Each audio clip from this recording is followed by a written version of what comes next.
성경 말씀 마태복음 5장 21절 22절 말씀입니다. 같이 읽겠습니다. 옛사람에게 말한 바 살인하지 말라. 누구든지 살인하면 심판을 받게 되리라 하였다는 것을 너희가 들었으나 나는 너희에게 이르노니 형제에게 노하는 자마다 심판을 받게 되고 형제를 대하여 하는 자는 공의에 잡혀가게 되고 미련한 놈이라 하는 자는 지옥불에 들어가게 되리라. 아멘. 예, 우리는 두 번에 걸쳐서 그리스도와 율법, 그리고 그리스도인과 율법, 예수님과의 율법, 예수님과 율법 간의 관계가, 나와 율법 간의 관계가 어떻게 되는지 강의를 했습니다. 원래는 한 세 번에 걸쳐 강의해야 하는 것을 이 두 번에 강의하는 바람에 좀 길었죠. 앞으로는 진도가 조금 늦어지더라도 원칙대로 길지 않게 설교하려고 합니다. 자, 예수님은 이 율법을 완전하게 하러 오신 분이십니다.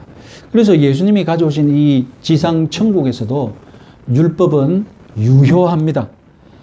예수님의 지상 천국에 들어온 이 하나님의 백성들은 율법을 서기관과 바리새인보다 더 낮게 지켜야 합니다. 더 뛰어나게 지켜야 합니다. 그래서 우리들이 그들보다도 더 뛰어나게 율법을 지키는 방법이 무엇이었습니까? 주 안에서, 성령 안에서 율법을 순종하는 것입니다. 이것은 원리 원칙을 가르치신 것이죠. 산상설교는 사실상 새로운 율법에 관한 설교입니다. 그래서 예수님은 먼저 율법에 대한 원리 원칙을 가르치신 것입니다. 이제 본격적으로 21절부터 율법을 보다 더 낮게 순종하는 방법, 율법을 완전하게 지키는 방법, 구체적인 사례 6가지를 가르쳐 주십니다. 표를 보시면 우리말 성경은 번역하지 않았지만 헬라어로는 팔린, 우리말로는 또로 시작하는 옛사람에게 말한 바가 이것을 중심으로 1부, 2부로 나누어집니다. 1부 3개, 2부 3개. 그리고 1부에서는 뭐 하는 자는 심판받는다라고 서술형으로 말씀하시고 2부에서는 뭐 하지 마라고 보다 직접적으로 명령하십니다. 그래서 이 1부, 2부 모두 주제가 비슷해서 쌍둥이로 묶을 수 있는 것이 있습니다. 그래서 총 6가지 사례를 4세트로 구성할 수 있겠습니다. 그런데 이 6가지 주제는 아주 실생활과 관련이 있어서 시대를 초월한 전통적인 주제이면서도 이 21세기 IT 시대에도 더 첨예한 이슈가 되고 있는 것들입니다. 예수님은 율법의 성취자요, 최고 교사요, 새 율법의 제정자이십니다.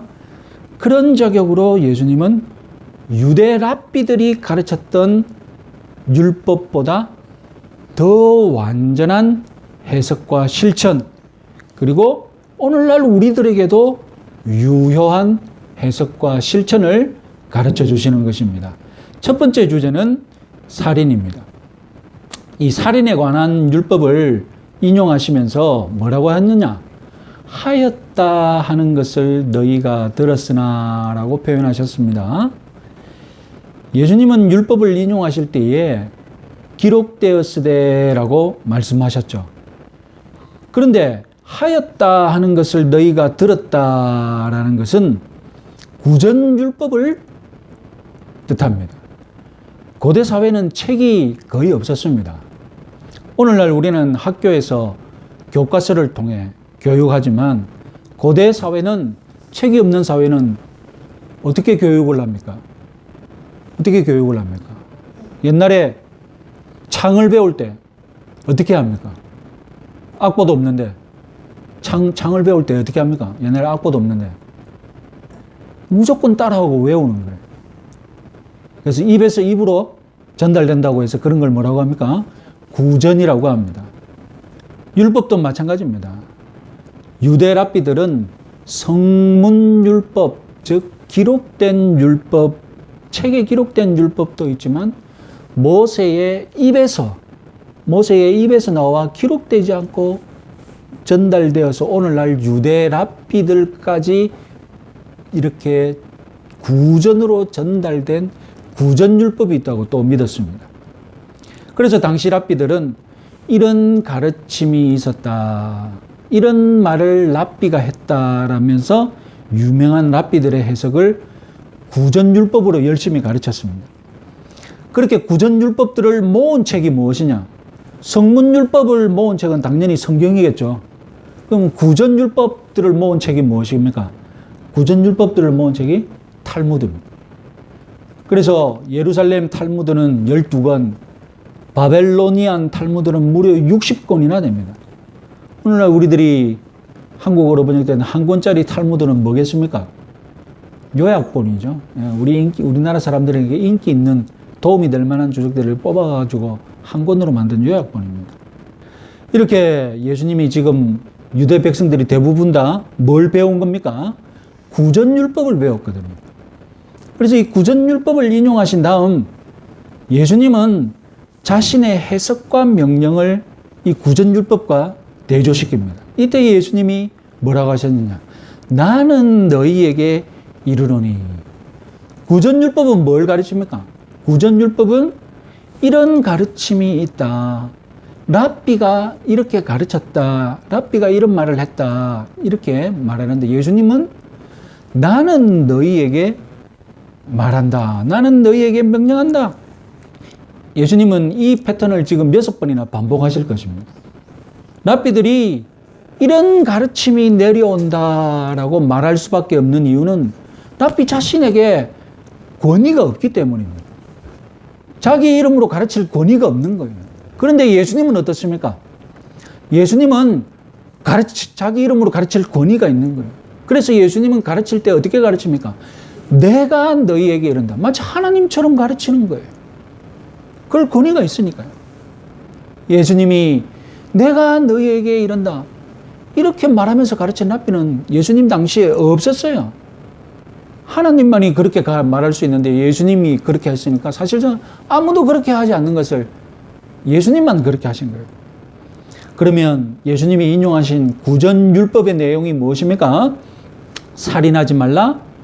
누구든지 살인하면 심판을 받게 되리라.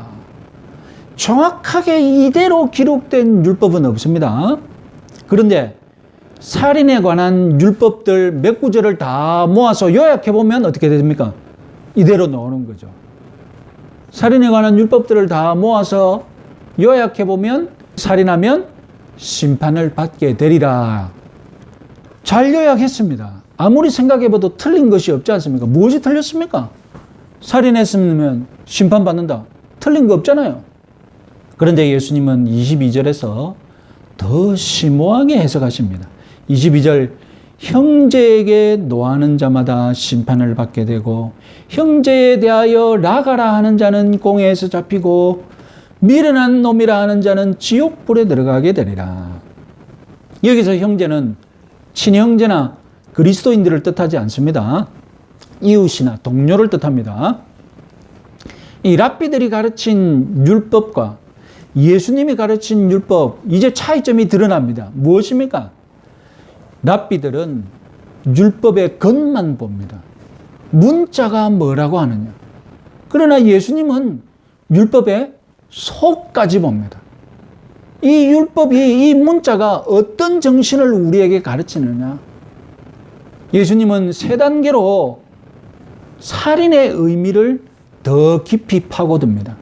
첫 번째 단계는 노하는 자마다 심판받는다입니다. 살인은 분노에서 출발하기 마련입니다. 속에서 시작된 분노를 조절하지 못하면 살인으로 이어집니다. 분노도 없는데 살인을 한다? 그 사람은 사이코패스죠. 대부분 정상인이라면 살인 이전에 무엇이 있습니까? 분노가 있습니다. 살인 이전에 분노가 없었다? 그건 사이코패스예요. 속에서 시작된 분노를 예수님은 먼저 다루어야 한다고 생각하신 것입니다. 예수님은 겉으로는 살인 금지였지만 속으로는 무엇으로 해석하십니까? 분노 금지로 해석하신 것입니다. 두 번째 단계는 형제를 향해 라가라고 하면 공에 잡혀가고, 세 번째 단계는 미련한 놈이라 하면 지옥불에 들어간다고 해석하십니다. 라가, 이것은 텅 비었다는 뜻입니다. 그러면 욕으로 사용되면 우리나라 욕으로 뭐가 있겠습니까? 텅 비었다. 돌대가리 골빈 놈. 돌대가리 이런 말입니다. 미련한 놈. 이것도 당시에 흔한 욕이었습니다. 그래서 나중에 예수님은 바리새인들을 향해 비난할 때 이 미련한 놈이라고 예수님도 욕하기도 하십니다. 예수님은 이 살인을 금한 제6계명을 단지 육체의 살인으로만 해석하지 않고 분노가 치밀어 올랐으니까 이 분노가 어떻게 되는 겁니까? 속에만 있지 않고, 예? 속에만 있지 않고 입 밖으로 나오는 것을까지 말씀하시는 겁니다. 욕으로 표출되는 거예요. 요즘 말로 언어폭력, 인격살인까지 금지시켰던 겁니다. 여러분, 우리 사회가 언어폭력을 인정한 지 얼마나 되었습니까? 당신은 언어폭력자다, 언어폭력 당했다, 이런 것을 인정하는 것이 언제부터였습니까? 얼마 안 됐죠? 예? 얼마 안 됐습니다. 옛날에는 뭐 언어폭력 당했다고 고발이나 뭐 이런 거 하지도 못했습니다. 지금은 고발하면 다 처리되지 않습니까? 그런데 여러분, 예수님은 이미 언어폭력, 인격살인을 2000년 전에 말씀하셨습니다. 분노하면 속에서 사람을 죽이고, 다음으로 입으로, 언어로 사람을 때리고 폭행하고 죽이고, 결국 그 사람의 인격을 죽인 다음에 무엇을 죽이는 겁니까? 그 사람의 육체를 죽이는 겁니다.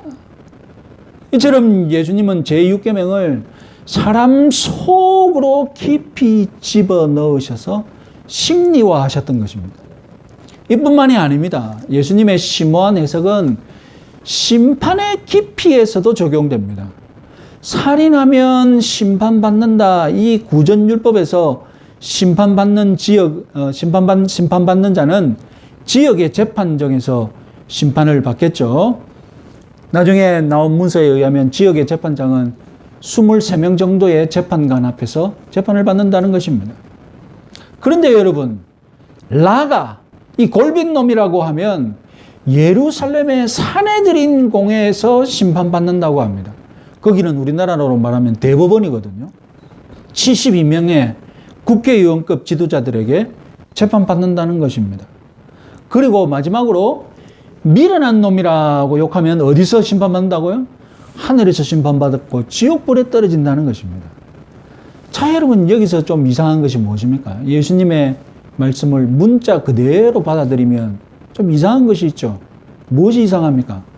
사람을 육체적으로 죽인 범인은 작은 재판을 받는데, 분노하고 욕한 사람은 더 큰 재판을, 심지어 영원한 형벌을 받는다는 것입니다. 이것이 납득이 안 되죠. 양형이라는 게 있지 않습니까? 죄에 합당한 형벌을 줘야 되거든요. 예수님이 만약에 거꾸로 말씀하셨다면, 그냥 말로 모욕을 하는 자는 작은 재판을 받고 사람을 육체적으로 죽인 자는 더 큰 재판을 받을 것이라고 말했다면 우리는 고개를 끄덕일 겁니다.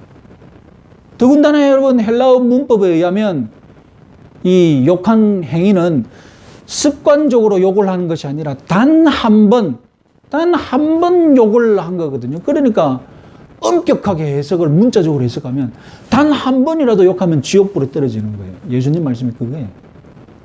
예수님이 말씀하신 대로 여러분들이 욕 한 번 한 것으로 심판받는데 사람을 죽인 살인범보다 내가 더 큰 재판을 받는다? 이것이 정당한 재판이라고 여러분 생각하십니까? 내 가족을 죽인 살인자에게 나는 욕 한 번 한 것으로 지옥불에 가고, 가족을 죽인 살인범은 작은 재판을 받고, 이게 여러분 합당한 재판입니까? 그래서 여러분, 예수님의 말씀을 문자 그대로 해석해서는 안 됩니다. 예수님은 지금 역설, 영어로는 아이러니라는 이 웅변법, 대화법을 사용하고 계십니다. 당연히 여러분, 심한 벌을 받아야 할 사람은 누굽니까? 더 큰 재판정에서 재판을 받아야 할 사람은 누굽니까? 당연히 살인범이죠. 언어폭력, 인격살인보다 육체살인자가 더 큰 재판을 받아야죠. 그런데 예수님은 일부러 어떻게 하는 겁니까? 순서를 뒤집은 겁니다. 역으로, 거꾸로, 일부러 뒤집어서 말씀하십니다. 그러면 어떤 효과가 있을까요? 역으로 뒤집어 말씀하시면 어떤 효과가 있을까요? 청중이 충격을 받죠. 왜냐하면 청중은 어떻게 생각하고 있습니까? 작은 것은 작은 재판정에서, 큰 것은 큰 재판정에서 말하는데 예수님은 어떻게 해버린 거예요? 순서를 꽈버린 거예요. 작은 것이 오히려 큰 재판정에서 받는다. 그러니까 여러분 충격을 받습니다. 충격을 받으면 효과가 무엇이겠습니까? 기억에 오래 남아요. 여러분 2000년 전에 필기하면서 예수님 설교 들었겠습니까? 녹음하면서 예수님 설교 들었겠습니까? 2000년 전에 설교 듣는 방법은 무엇입니까? 그냥 귀로만 들어요. 그냥 귀로만. 한번 듣고 기억 못하면 그냥 잊어버려요. 잊어버려요. 지금 우리는 유튜브나 페이스북에다 다 올려가지고 언제 어딘지 듣지만. 그래서 예수님은 설교를 하실 때에 딱 한 번 들어도 기억에 남을 수 있는 충격적인 예화를 산상설교에서 처음부터 끝까지 드시는데 시작부터 너희들이 입으로 욕만 해도 지옥불에 떨어진다. 충격받는 거예요. 여태까지 그런 설교를 들어본 적이 없거든요. 그런 예화를 들어본 적이 없거든요. 내가 욕만 해도 지옥불에 간다고? 기억에 남으라고. 그래서 예수님이 이렇게 뒤집어서 말씀하시는 것은 과장법이죠. 일종의 우리가 과장해서 말하지 않습니까? 예수님은 이 역설법은 과장법입니다. 그래서 예수님이 강조하시는 바를 분명하게 우리는 알아들을 수 있습니다. 예수님이 강조하시는 바가 무엇입니까? 너희들 생각에는 큰 죄는 큰 재판정에서, 작은 죄는 작은 재판정에서 생각하겠지만 하나님 앞에서는 어떻다는 겁니까? 다 똑같다는 거예요. 다 똑같은 거예요. 작은 죄도 큰 재판장에서 작은 죄를 지을지라도 지옥 형벌에 간다는 것은 결국 예수님이 말씀하시고자 하는 핵심은 무엇입니까? 핵심은 모든 죄가 다 크게 심판받는다는 겁니다. 모든 죄가 다 크게 심판받는다는 겁니다.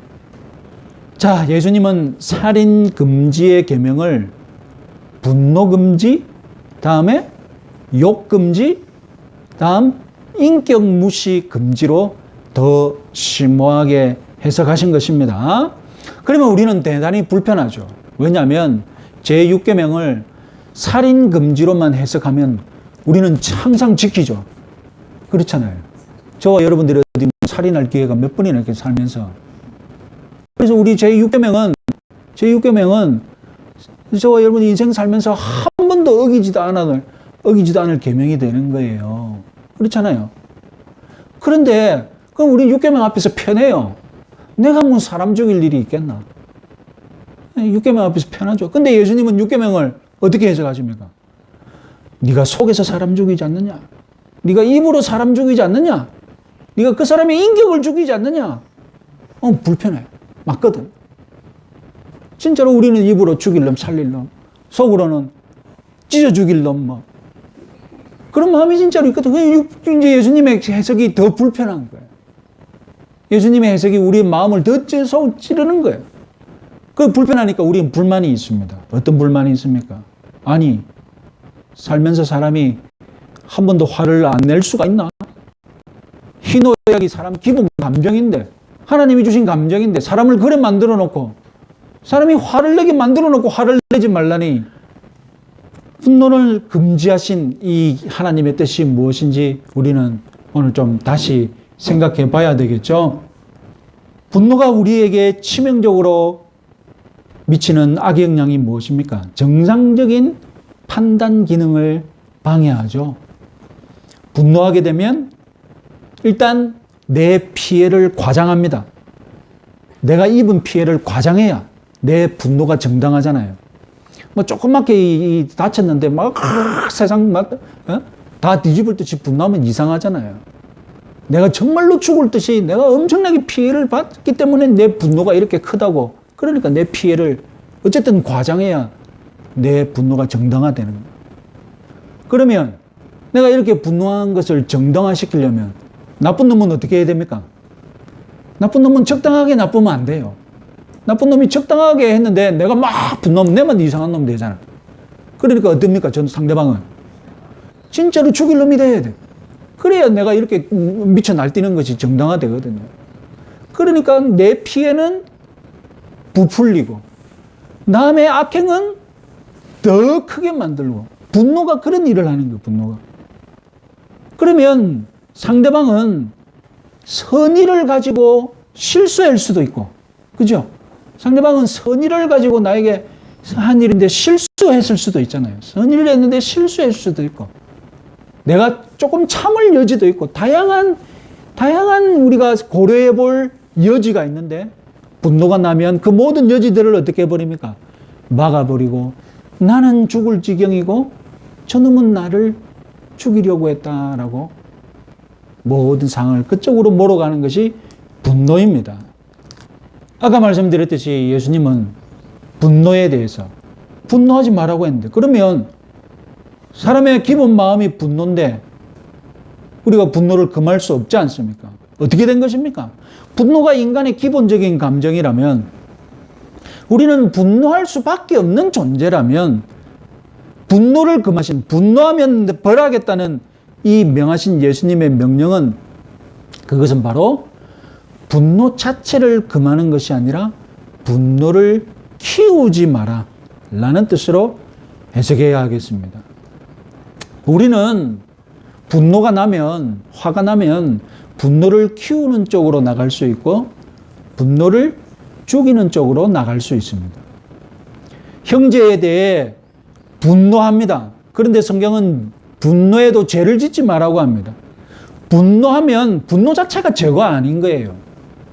분노 자체가 죄가 아닌 것이 분노가 아니라 분노를 키우면서 죄를 짓는 방향으로 가는 거예요. 분노하면, 분노를 죽이면 죄가 안 됩니다. 죄를 지을 이유가 없죠. 죄가 안 되는, 죄를 안 범하는 쪽으로 가는 거예요. 그래서 여러분, 바울은 분노에 대해서 뭐라고 했습니까? 분을 내어도 어떻게 하라고요? 분을 내어도 죄를 짓지 말며, 어떻게 하라고? 그 다음에 유명한 말이죠. 해가 지도록 분을 품지 마라. 하루를 넘기지 마라. 사도 바울도 우리들의 사정을 이해해줘요. 그래서 막 화가 나면 즉시 풀 수 없는 존재. 우리는 막 화가 나면 막 즉시 풀리면 이상한 사람이죠. 화가 나도 막 얼굴에 벌겋고, 이 벌건 것이 없어지는 거라도 시간이 걸리는데, 그래서 하루의 여유를 줘요. 하루를 넘기지 말고 이 분을 어떻게 처리해라는 거예요. 그러면 어떻게 하면 분노를 죽이는 쪽으로 나아갈 수 있겠습니까? 어떻게 해야 분을 죽일 수 있을까요?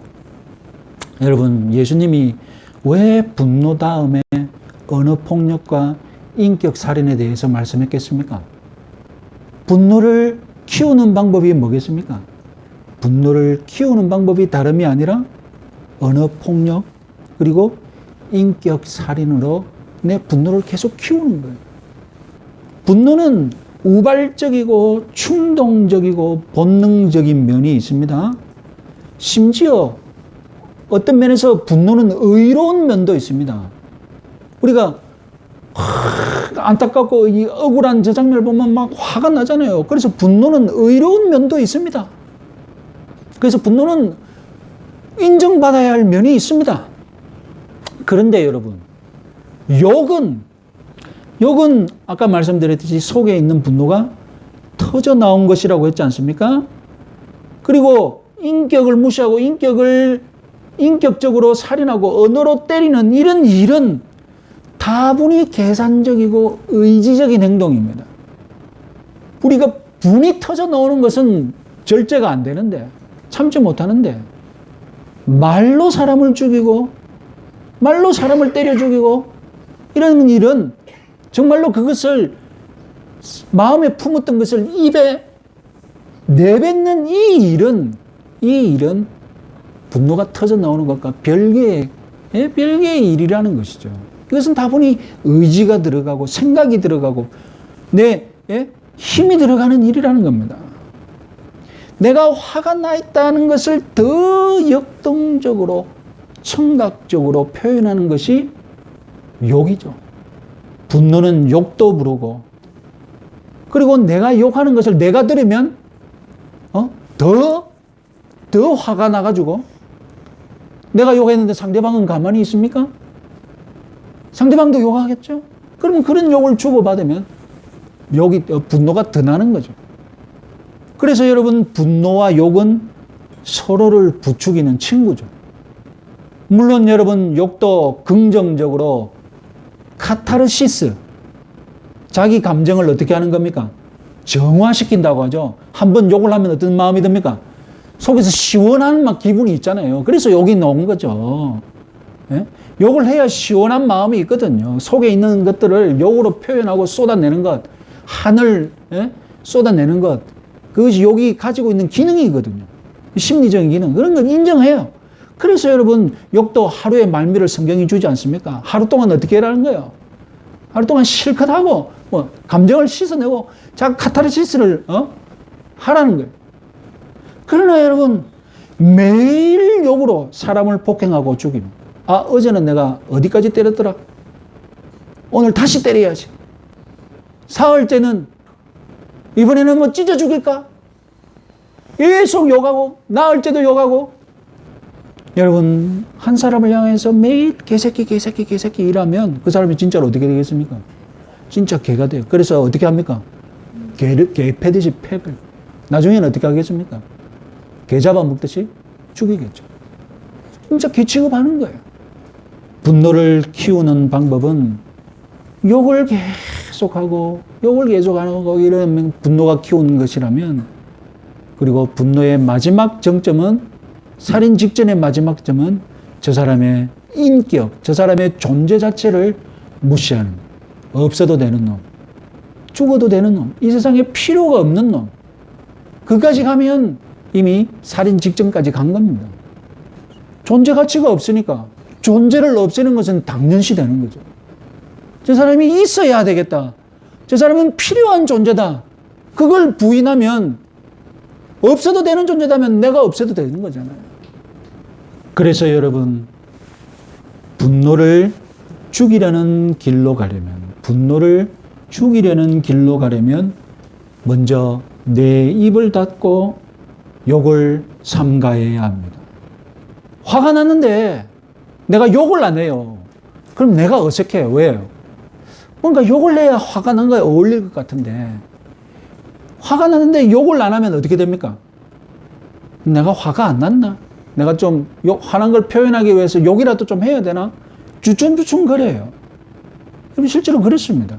화가 났는데 욕을 안 해요. 여러분 최수정 하이라 그 커플의 여러분 그 부부 간에 어떻게 합니까? 부부 간에 서로 존댓말 하잖아요. 예. 그러니까 화가 나도 어떻게 해야 돼요? 화가 나도 존댓말 해야 되거든요. 화가 나니까 욕을 하면 안 되는 거예요. 화가 나는데 존댓말 한다? 둘 중에 뭐가 죽겠습니까? 예? 화와 존댓말 뭐가 죽습니까? 화가 죽는 거예요. 존댓말은 계속 살아있고. 그러니까 내 입을 닫고 그 사람의 인격을 존중하고 그 사람이 존재할 가치가 있는 사람이라는 건 그 사람의 인격을 높여드리고 그러면 어떻게 됩니까? 내 화가 줄어들면 그 사람의 원래 의도도 볼 수 있는 눈이 생겨요. 전에는 아무것도 볼 수 없었는데 전에는 무조건 저 사람이 극악무도한 죄인이었는데 알고 보니 선한 의도도 있었다는 것도 눈에 들어오고 선한 의도가 있었는데 실수로 그랬다는 것도 눈에 들어오고 내가 참을 수도 있었는데 내가 괜히 그냥 폭발했다는 것도 내 자신에 대해서도 돌아볼 수 있는 계기도 생기고 오늘날 사회는 분노를 부추기는 사회입니다. 분노를 부추기는 사회입니다. 왜냐하면 여러분, 오늘날 TV의 가장 큰 문제점이 뭡니까? 시청률을 경쟁하는데, 시청률을 올리는 가장 좋은 방법이 뭡니까? 시청률을 올리는 가장 좋은 방법, 드라마 생각하시면 되겠죠. 뭘 만드는 겁니까? 막장 환하게 악인을 만드는 거예요. 그래서 저 보면 막 화가 나가지고 막 욕하면서 보게 만드는, 그래야만 시청률이 오르거든요. 분노를 부추기는 사회예요. 분노를 부추기는 사회예요. 그래서 방송국에서는 모든 프로그램에 소위 요즘 말로 빌런을 만들어야 돼요. 빌런이 뭐겠습니까? 악당을 만들어요. 악당이 있는 순간 시청률이 올라가. 그러니까 여러분, 오늘날 우리나라의 언론에서도 얼마나 여러분 신문사도 많고 인터넷 뉴스도 많고 뉴스 채널도 많습니까? 이들이 시청률 경쟁하는 것 어떻게 하면 될까요?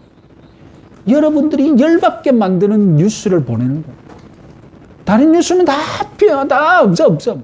열받게 만들 뉴스만 골라가지고 자막으로 막 제목만 읽어도 화가 나게 만든, 진짜야 하면서 클릭하게 만들 수 있는 그런 여러분 화나게 하는 뉴스들 다 하죠.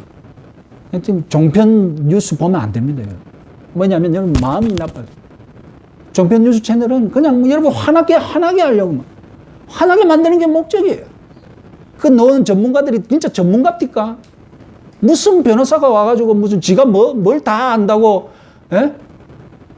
그냥 그들의 목적은 단 하나예요. 여러분들을 화나게 해서 채널을 묶어 두는 거예요. 계속 화나니까 우리 뉴스 보라고. 여러분, 이 분노를 조장하는 사회에서 여러분 분노를 멀리할 수 있는 삶을 사시기 바랍니다. 여러분들을 분노를 부추기는 이 사회 멀리하세요. 분노를 부추기는 모든 건 멀리하세요. 말씀을 정리하겠습니다.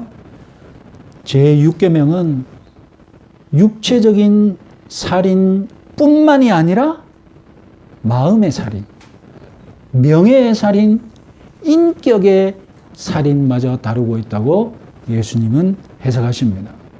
상대방의 인격과 마음을 해치는 말, 상대방의 명예와 인격을 해치는 말이 흉기와 같다는 것, 이미 예수님이 2000년 전에 가르치셨습니다. 천국 백성들은 상대방의 마음을 해치기보다는 마음을 헤아려 주고 상대방의 인격을 배려하고 마음을 존중할 수 있는 그런 거룩한 백성이 되어야 할 줄 믿으시기 바랍니다.